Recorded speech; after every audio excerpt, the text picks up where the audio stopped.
Bonjour à tous et bienvenue dans ce nouveau Trading Analyse. Nous sommes le lundi 29 mai, début de la semaine. On va regarder ensemble ce qui s'est passé la semaine dernière sur les marchés et du coup comment aborder cette nouvelle semaine de trading.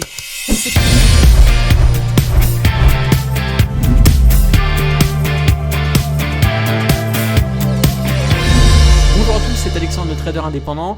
Et on va voir ensemble ce qu'il s'est passé la semaine dernière, ce qui va se passer cette semaine et savoir s'il va plutôt faire des achats ou des ventes sur les marchés. Mais avant d'aller plus loin, n'oubliez pas de mettre le petit pouce. Si vous n'êtes pas abonné à la chaîne YouTube, abonnez-vous, activez la cloche, c'est hyper important.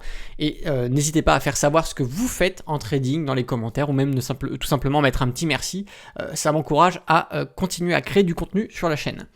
Alors on va commencer sur l'indice du CAC 40. Alors sur le CAC 40, pas trop de nouveautés par rapport à la semaine dernière. N'oubliez pas, on a des plus hauts ici sur lesquels on est en train de travailler. Gros niveau. On a les 7500, d'accord, ici, qui est un intermédiaire entre les 7000 et les 8000. Et tout simplement, ce qui se passe, c'est qu'on travaille dans cette zone depuis maintenant plusieurs mois. Le problème est que quand on est dans une zone de résistance, les probabilités sont plutôt du rebond. Donc à moins de travailler cette zone et de la breaker, on pourra être plus serein dans de nouveaux achats. Il est clair qu'ici, acheter le marché sur ces niveaux, c'est mettre des probabilités contre soi et favoriser le fait de réaliser des investissements perdants ou du moins de ne pas être rentable tout de suite.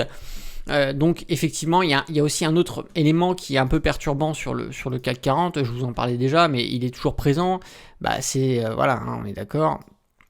Ici, on a vraiment superbe divergence baissière, une divergence qui apparaît dans une zone de résistance. On augmente les probabilités de si on valide cette divergence, c'est-à-dire qu'on vient breaker des niveaux de support. Ici, on a le plat SSB, donc si les prix franchissent le plat SSB, on va voir un peu plus bas les 7000 de par le prix, d'accord. Ici, travail, donc si on break ces deux zones, effectivement, on pourrait valider cette très belle divergence et aller faire plonger les cours, pourquoi pas jusqu'à des niveaux de support sur lesquels on avait bien stabilisé les prix. C'est une possibilité, ok. Mais ce qui veut dire que le CAC 40 aujourd'hui, c'est un peu le reflet de ce qui se passe, c'est que les intervenants sont dans l'attente. Certains en ont marre d'attendre et prennent leurs bénéfices sur ces niveaux de résistance. Ça enclenche un affaiblissement du RSI, ça nous fait ressortir cela dans l'analyse technique. Et donc effectivement, le problème, il est que si on a un catalyseur qui apparaît, ou si les médias décident de sortir un article qui va faire en sorte que les gens vont céder la panique et faire un mass selling, on peut du coup valider techniquement cette configuration et aller avoir des mouvements baissiers importants. Voilà, je ne vais pas parler de crack, encore une fois, personne ne sait rien sur les cracks. On peut dire qu'il y a un crack que quand on constate un, voilà, bien évidemment. On va partir maintenant sur le DAX. Le DAX qui présente une configuration similaire au CAC 40, à la différence que on est toujours sur les derniers plus hauts. On n'a pas franchi ces plus hauts. Contrairement au CAC 40, vous savez, les derniers plus hauts du fin d'année 2021 se situaient ici aux alentours des 7400. Là, on a bien franchi ces niveaux, d'accord, mais on est toujours dans cette zone de résistance de par les prix. Voilà, on travaille sur ces niveaux-là. Sur le DAX, on est un petit peu différent puisque le plus haut se situe à peu près sur les 16 200, 16 300 et actuellement c'est les niveaux sur lesquels on est. Voilà, donc on est pile poil ici sur une zone technique, sur un point technique également, en pleine, on est en pleine résistance, tout simplement. Donc le problème est que la configuration du RSI est un peu identique, puisqu'on a une divergence qui dure depuis le 15 novembre, et voilà. Ok, elle est très fortement visible, beaucoup plus visible que sur le CAC 40, cette divergence, ce qui fait qu'effectivement, je pense que s'il doit y avoir un problème, ce sera peut-être un problème allemand et qui enclenchera un peu la divergence généralisée que l'on a sur les indices européens. Encore une fois, c'est si on a ce type de scénario, encore une fois, on a le plat SSB ici qui joue rôle de support, on va avoir les 15 000 de par le prix qui va jouer rôle de support, et donc un affaiblissement des prix, un break eh bien, de ce plat SSB et un break eh bien, de la zone des 15 000, ici viendrait peut-être valider cette divergence, enclencher un mouvement baissier et aller nous faire chercher eh bien, des niveaux de support que l'on pouvait avoir par le passé, les 12 000, les 12 500, etc. etc. Donc là, sur le DAX, effectivement, c'est clairement pas le moment d'acheter. On va plutôt chercher à faire des ventes, aussi bien en investissement en long terme.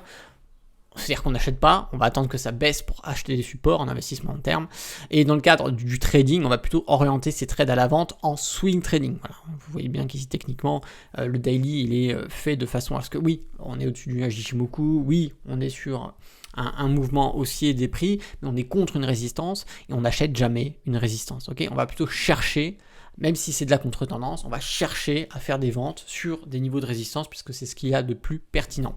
En intraday, day trading, scalping, on s'en fout, on s'adapte à la séance intraday. On peut très bien avoir une position de vente à découvert qui réussit sur un actif et sur ce même actif le trader à l'achat en scalping ou en intraday. Encore une fois, chaque type de trading a sa propre méthodologie et ses propres éléments d'analyse qui sont complètement dépendants les uns des autres, même si on peut les imbriquer entre eux pour faire ressortir des choses, mais un scalper peut très bien être à l'achat alors qu'un swing trader sur le même actif va être vendeur. Voilà, c'est ça qu'il faut comprendre. On va partir maintenant sur le Dow Jones qui a exactement la même gueule que le dernier trading analyse sur lequel on a vu. On est tout simplement, voilà, on est en train de bien dessiner.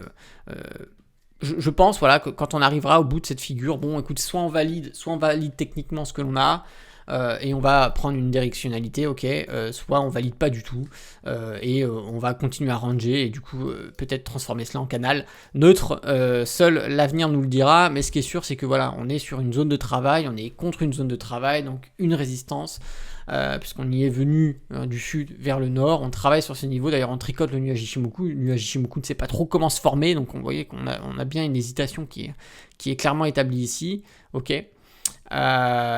Et c'est ça qui est compliqué parce que là du coup en termes de swing trading c'est un peu compliqué de s'orienter, les investisseurs long terme sont un peu frileux de se positionner aussi et ça se ressent, c'est pour ça que le marché fait du surplace. On attend pas mal de choses ou alors un catalyseur qui permettra possiblement de retrouver une directionnalité ou haussière ou baissière, mais étant donné la gueule que ça a en Europe, on peut peut-être s'attendre à du baissier.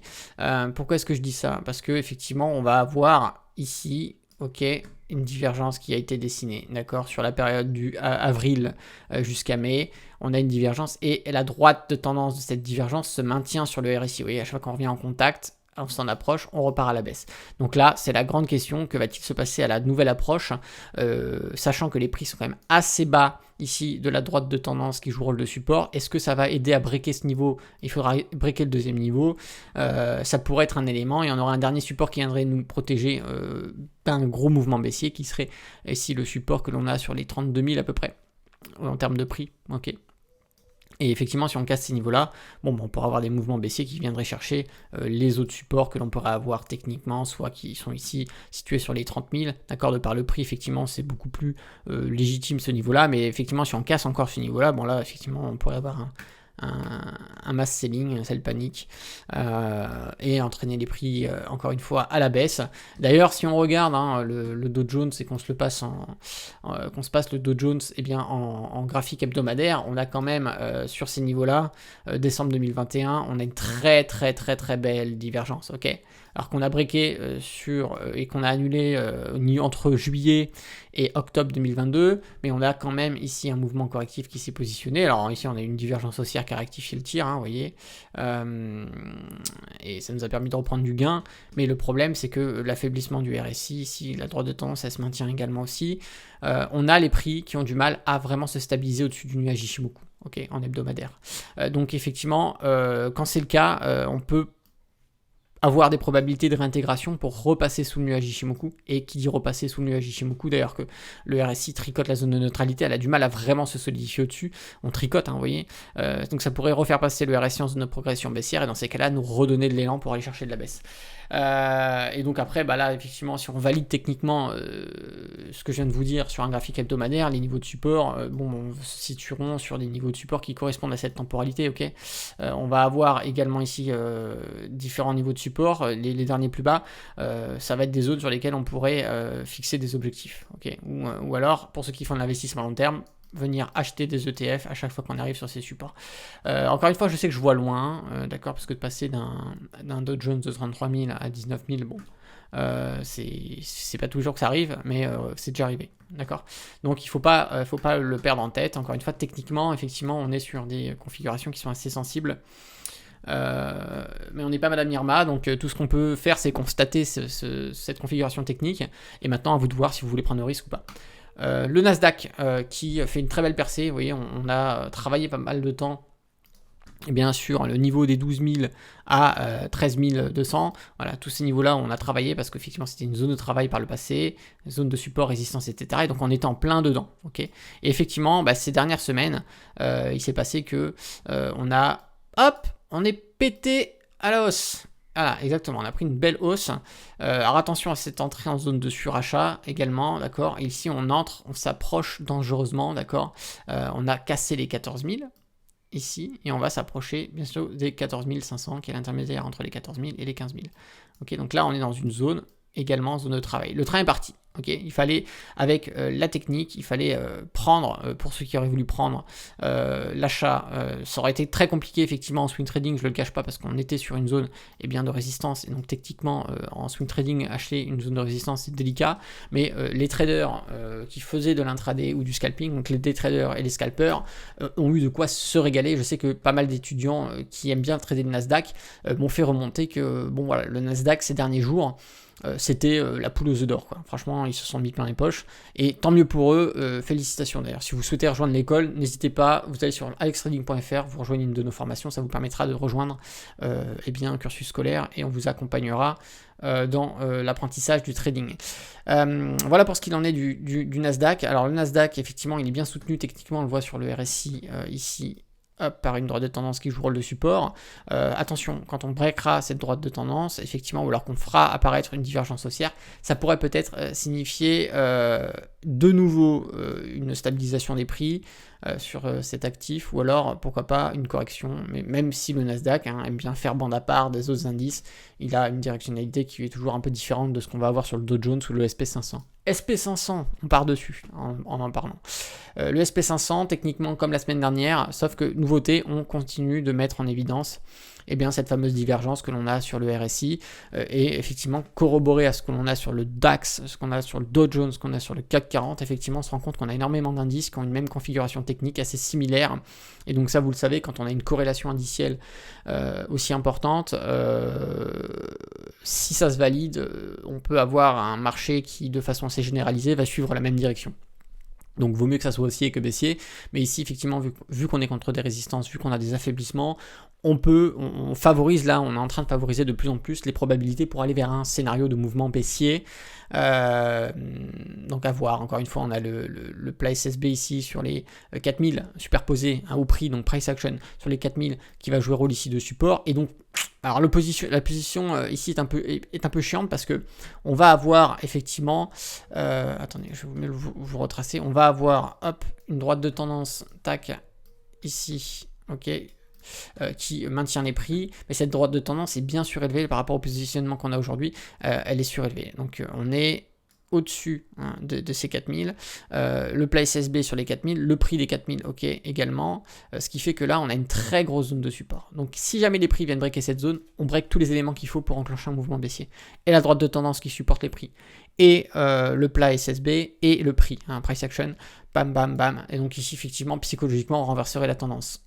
Divergence, les amis, n'oubliez pas. Donc effectivement, la zone critique, ce serait celle-là. Donc on arrive dessus pour les investisseurs long terme, faire des achats, ok super, vous achetez vos ETF, etc. Pour les traders, zone à surveiller. Zone à surveiller, parce qu'effectivement, signal d'achat, c'est impeccable. On achète direct. On casse signal de vente. Voilà, ok, d'accord. Et on va chercher comme objectif les différents supports que l'on a pour clôturer ces positions. Ok. C'est comme ça que ça fonctionne sur les indices aujourd'hui, c'est un peu le reflet de ce qui se passe depuis le début de l'année. On est sur des niveaux où les gens sont beaucoup dans l'attente de voir ce qui va se passer, parce que techniquement on est beaucoup sur des résistances, on est beaucoup sur des zones de frein, on a beaucoup de choses qui vont venir empêcher la progression des cours. Vous mélangez à ça le fait que si vous regardez BFM ou CNews toute la journée, finalement on vous donne que des éléments qui font que il vaut mieux être prudent et jamais investir. Donc voilà, ceux qui arrivent à être hermétiques des nouvelles se contenteront de vraiment de regarder l'aspect purement fondamental en data intelligente à collecter et aux données techniques, mais même en regardant ces éléments-là, effectivement, on est sur une invitation à la prudence. Donc on va s'y tenir. Et on termine du coup sur le Bitcoin qui, est toujours en train de travailler les 30 000, il a du mal à franchir les 30 000. La divergence se maintient depuis janvier 2023. Regardez, hop, ok. On a une très belle divergence et une droite de tendance sur le RSI, parce qu'à chaque fois qu'on s'en approche, on repart à la baisse. Et là, c'est le cas, on s'en approche de nouveau. Alors, que va-t-il se passer? Allons-nous enfin sortir et péter cette droite de tendance qui joue rôle de résistance, ou allons-nous encore une fois repartir à la baisse? Et là, effectivement, regardez ce qui se passe. C'est que le nuage Ichimoku, on a ici notre support Ichimoku. On n'en est pas loin. Ok, donc attention à ce qui peut se passer. Les prix ont déjà commencé à flancher depuis qu'on a atteint les 30 000 et ça a du mal. Ok, ça a du mal à repartir. Donc ici, zone critique. Effectivement, si on continue à coter et qu'on passe en dessous du nuage Ichimoku, on va pouvoir donner de la force, d'accord, au niveau de la vente, et pourquoi pas enclencher une vente et aller chercher les anciennes zones de travail que l'on va avoir sur les 23 000, ok, qu'on va avoir ici sur les derniers plus bas, à peu près sur les 21 000, les 20 000, etc. etc. On n'est clairement pas, on peut pas dire il faut acheter le Bitcoin. Encore une fois, je vous disais, en fonction de cette configuration technique, faites attention, le Bitcoin c'est pas forcément très intéressant, c'est plus du tout intéressant, on n'achète pas un niveau de résistance. Là on baisse, ok, on baisse. Alors déjà ici on arrive. Les 26 000, effectivement, on a une petite zone de support. Donc, ceux qui font de l'investissement long terme, achetez un petit peu de Bitcoin ici sur les niveaux de support, ok. Mais il y aura d'autres niveaux de support que l'on pourrait aller chercher, bien sûr, sur lesquels on peut faire des achats. Et donc, la stratégie ici, pour ceux qui veulent faire du hold sur plusieurs années de Bitcoin, ce n'est pas d'acheter régulièrement n'importe quand. C'est de venir acheter votre Bitcoin sur les différents niveaux de support qui sont donnés. On va avoir les 25 000, on va avoir les 26 000, on va avoir les 23 000, ok. On va avoir les 22 000 de par le prix aussi, vous voyez, si on travaille bien. Les 22 000. On va avoir ensuite les 21 000, les 20 000. Ok, à chaque fois que vous arrivez sur ces niveaux de support, achetez un petit peu. Un petit peu. Alors effectivement, le mieux ce serait de tout mettre, de tout positionner sur les plus bas. Ce serait l'idéal. Hein. Bien sûr, si on savait qu'on irait au plus bas à 20 000 et qu'on grimperait direct, je vous dirais attendez les 20 000, on va acheter dessus. Le problème, c'est qu'on ne peut pas le savoir. Le marché fait un peu ce qu'il veut, c'est les gens qui font bouger le marché. Donc à chaque fois que vous arrivez sur un niveau de support, achetez un petit peu. Achetez un petit peu. Et plus on arrive, on pète des supports, plus vous pouvez augmenter votre agressivité. Parce que, franchir un support, deux supports, ok. Franchir 10, 15, 20 supports sur un mouvement, c'est un petit peu compliqué, ça n'arrive pas souvent, c'est extrêmement rare. Donc, plus on va passer de support, plus on va avoir de probabilité de rebondir et d'arriver sur les plus bas. Donc, à chaque fois qu'on arrive sur des nouveaux niveaux de support, vous achetez. Si, je ne sais pas, moi, vous avez 1000 € de côté à positionner sur le Bitcoin, on arrive sur le premier support, mettez 10 €. On arrive sur le deuxième support, mettez 30 €, 50 €. Troisième support, on casse un nouveau support, augmentez un petit peu, soyez un peu plus agressif, 90 €, 150 €, 300 €. Et plus vous arrivez sur des supports, plus vous êtes agressif sur vos achats, ça vous décale bien le PRU à la baisse. Et puis après, quand on a terminé ce mouvement baissier, qu'on reprend de la hausse, encore une fois, c'est là que vous faites du all-in. Et c'est seulement cette patience-là sur le Bitcoin qui pourra vous faire gagner de l'argent si vous faites de l'investissement. Voilà. Pour les traders, c'est encore autre chose, mais pour de l'investissement, c'est comme ça qu'il faut réagir. Mais attention, les cryptos ne doivent être qu'une toute petite partie de vos investissements, puisque les systèmes de cotation, le système de blockchain, le piratage des wallets, etc., aujourd'hui c'est hyper dangereux, donc celui qui a 100% de son épargne, de son patrimoine en crypto, il est complètement taré. Voilà, je préfère le dire.